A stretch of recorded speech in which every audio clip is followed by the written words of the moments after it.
Saudações, amigo, a paz e bem e luz. Seja bem-vindo a esse nosso canal.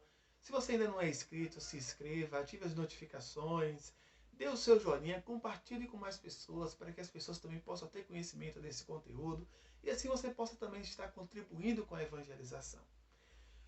Hoje eu quero falar um pouco mais sobre a dinâmica dessa Sagrada Escritura, nesse mês de setembro, né? A dinâmica da Sagrada Escritura, aquilo que gira em torno dela, né? E acima de tudo, algumas afirmações que eu escuto por aí. Nós estamos às vésperas das eleições e a gente ouve muitas pessoas falando de Deus, Deus para lá, Deus para cá, pessoas segurando a Sagrada Escritura. E aí eu me preocupo, né? Porque há uma diferença imensa na ideia de Deus que algumas pessoas têm e o Deus revelado na pessoa de Jesus Cristo. Observe, meus amigos e minhas amigas, quando a gente fala de Deus, né, a gente fala assim, a gente pensa em Deus, né, o Ser Supremo, Todo-Poderoso, né? Tem pessoas que dizem, um fala de Deus, outro fala de Deus, tudo é um só, é um só. Cuidado. Tome muito cuidado com essa afirmação em dizer que Deus é um só. Embora você tenha essa afirmação que só exista um único Deus, embora a gente pregue que só existe um único Deus, mas a ideia de Deus que cada pessoa tem é o que torna o diferente. É o que torna diferente.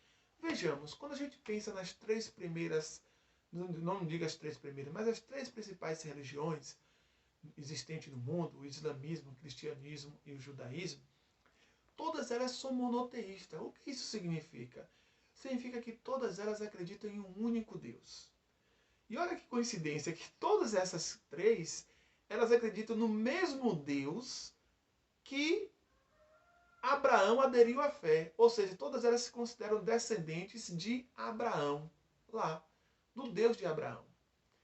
Mas o que vai fazer a diferença, diferenciar cada uma delas, é exatamente a pessoa de Jesus Cristo. A pessoa de Jesus Cristo. São religiões islâmica, judaísmo e a religião cristã. Cristã porque tem seu fundamento exatamente em Jesus Cristo. O islamismo acreditam que é nesse único Deus, mas que Deus revelou, trouxe a lei, o livro da lei, para Maomé, né? Que Maomé que é o profeta maior entre todos ali. Que Jesus foi um ser comum, não pode considerar como um profeta, né? Foi um ser comum, como Moisés também. Já o judaísmo vai dizer que Deus revelou a lei para Moisés, né? Que Moisés é maior, ali que Jesus é um profeta qualquer. O cristianismo não. O cristianismo vai pregar que este Deus, que outrora falou pelos profetas, né? Ele tem a sua plenitude. Esse Deus, ele mesmo desce.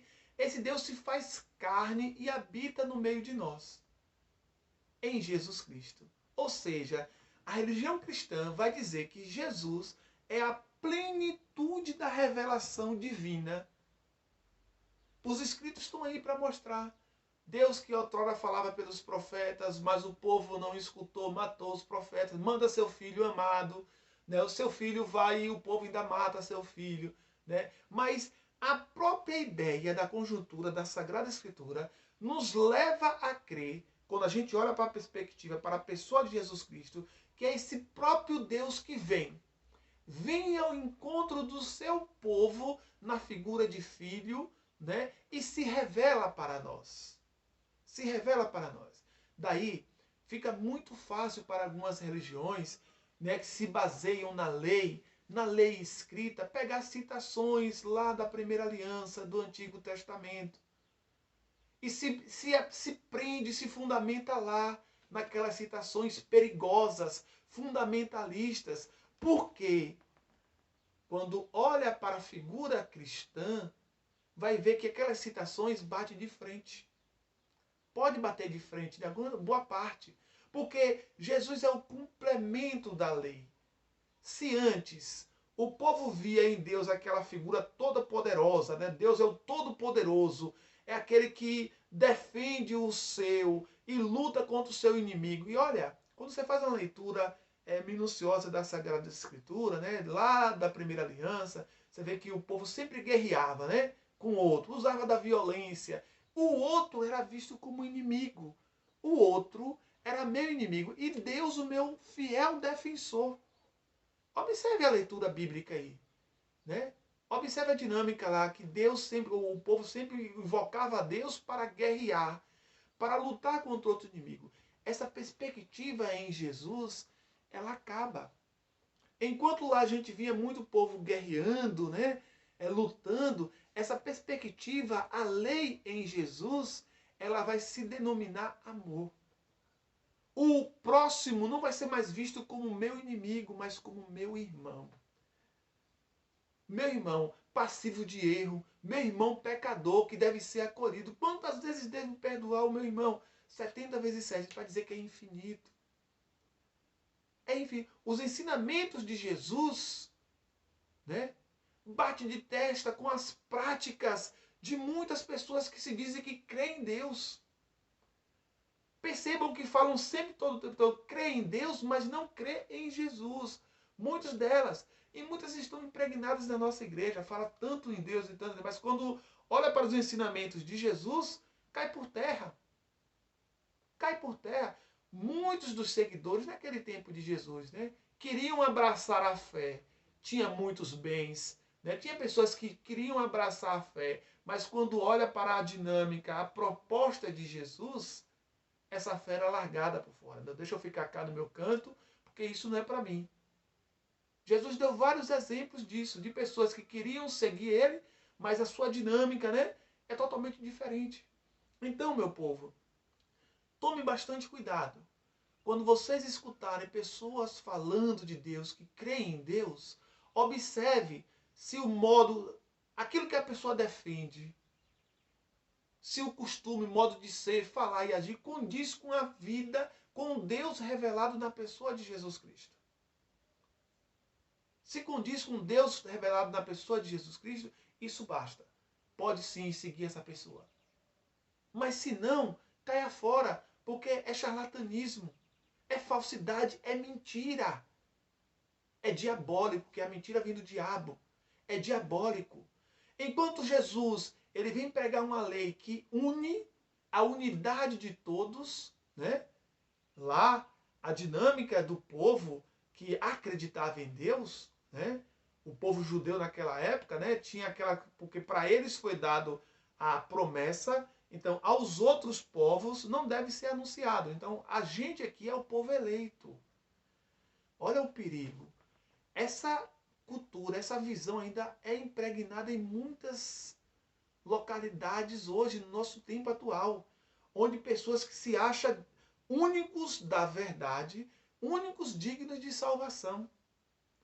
Enquanto Jesus vem mostrar que a salvação é para todos e que Deus veio se revelar para todos, a cultura anterior a Cristo, impregnada principalmente naqueles dos doutores da lei que conheciam da lei, era ter uma visão de um Deus privado.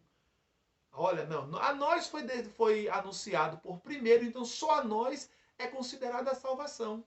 Os outros não, os outros são considerados pagãos, são impuros, são indignos. Esta visão, gente, está quase sendo impregnada no Brasil.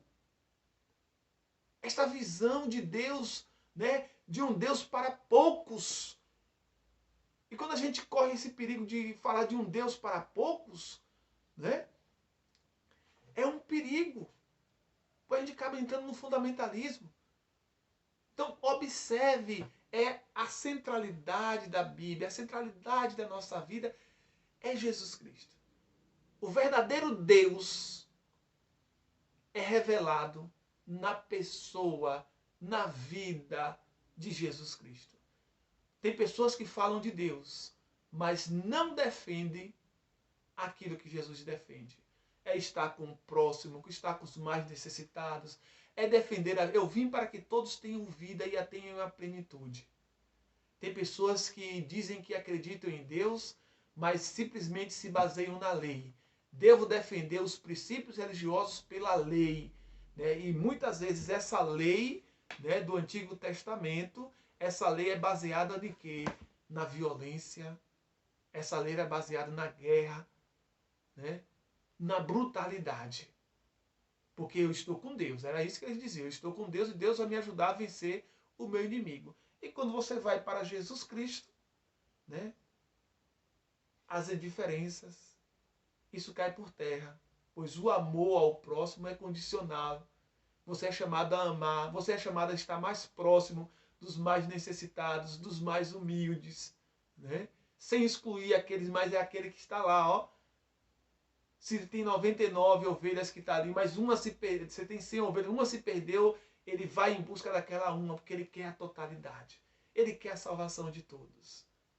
Ele quer promover o bem de todos, e não de alguns, de algumas classes, né? E deixar nós percebemos que quando a gente olha para a dinâmica de Jesus, entre a briga de Jesus e os doutores da lei, né? Aqueles que se dizem conhecer da lei, que acreditavam em Deus, né? E se chateavam porque Jesus estava próximo dos mais necessitados. Estava próximo dos mais necessitados. Estar próximo dos mais, favorecer os mais necessitados incomoda. Incomoda muita gente. E é esse olhar de docilidade para a pessoa de Jesus Cristo que a gente vai saber discernir entre o certo e o errado. A gente vai saber diferir entre aquele que de fato acredita em Deus ou não. É exatamente a centralidade na pessoa de Jesus Cristo. Falar em Deus, meio mundo de gente fala. Quase 80% da humanidade falam de Deus. Mas aderir ao projeto de vida trazido por Jesus, aderir ao Deus, né, revelado por Jesus, apenas vamos dizer que 40% da humanidade, né, se colocam à disposição disso. Então pense nisso direitinho. Pense nesse projeto. Pense em Jesus como a centralidade. Assim vai te ajudar, né, talvez te ajudar aí nesse âmbito eleitoral onde várias pessoas se colocam aí, né, citam palavras bíblicas aí dizendo que é a palavra de Deus, onde várias pessoas se colocam como cristãs, né? Cristã. Você vai identificar o verdadeiro cristão, aquele que de fato pensa, age, né, como nosso Senhor Jesus Cristo. Um forte abraço e que Deus te abençoe.